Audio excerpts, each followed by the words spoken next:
it's just as good to come to health services for any GYN care. The standard GYN care we can handle here in-house, and it prevents the ladies from having to go off campus and try to find a provider. As well, we usually can get the patients in a very reasonable time, usually within a matter of 24 to 48 hours for most services. So it saves them the hassle of going off campus, but also gets them in a very timely fashion to handle whatever concerns that they have. Here at Health Services, we offer a wide variety of services, and that includes contraceptive counseling, and that is with and without Pap smears. If that's something that the young lady needs, we can offer that here. Also offer STI screenings and also STI treatment. We also here do colposcopies, which is a surgical procedure that is commonly done when a patient has an abnormal Pap smear. It's a follow-up procedure, so we do that here. In addition to that, we do just annual physicals. So pretty much anything that anybody would need, we are able to service here at Health Services. In the head-to-toe physical, I am doing a breast exam, and also depending on the age, we'll do a pelvic exam. The current recommendation is that we not do Pap smears on women less than age 21, but in the case that they do need one, we definitely can do that here.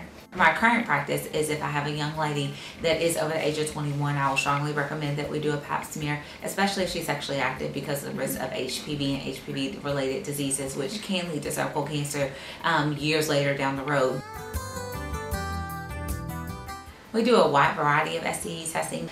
There is actually different testing methods depending on what particular test that you're wanting. The chlamydia and gonorrhea test, which are the two most prevalent, well, among the two most prevalent STIs in this particular population, can be tested for one or two ways. It's either by a urine test, or if the young lady is already having a pelvic exam, I can do it with her pelvic exam. But all the other tests, except for chlamydia and gonorrhea, as well as trichomonas, are typically done through blood testing. There's two main types of STIs, and those are viral and also bacterial. Viral STDs being those that are non-treatable with medications, but you can control the symptoms through medication. So those include HIV, HSV, which is herpes simplex virus, HPV, which is the human papillomavirus, hepatitis B, hepatitis C. Bacterial infections include the chlamydia and gonorrhea, as well as trichomonas, and also syphilis are some examples of those. And all bacterial diseases we can treat with the use of an antibiotic, and those are things that we can prescribe here at the office. There are several different types of birth controls that are available. You have pills, you have patch, you have the birth control ring, you have injectables such as Depo-Provera, which is good for every 3 months. You also have implants such as Implanon, and intrauterine devices such as Mirena and Paragard. We offer pretty much all of the birth control options except for the IUDs here at our office. So we can prescribe birth control pills, the patch, as well as the ring. The Depo shots, we actually do not contain that medicine here in the house, but if we write the prescription, the young lady can go get it at the pharmacy and bring it back, and we'll do her shots here. And then as well, Implanon, we do insert those here in the office. And for IUDs, I would typically refer those to a local GYN here in the Bowling Green area.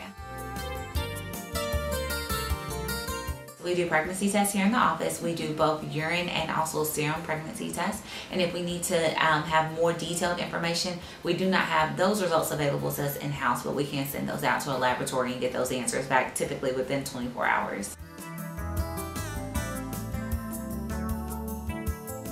I think that each gender has their own unique, I guess, challenges that comes with being a woman or with being a man.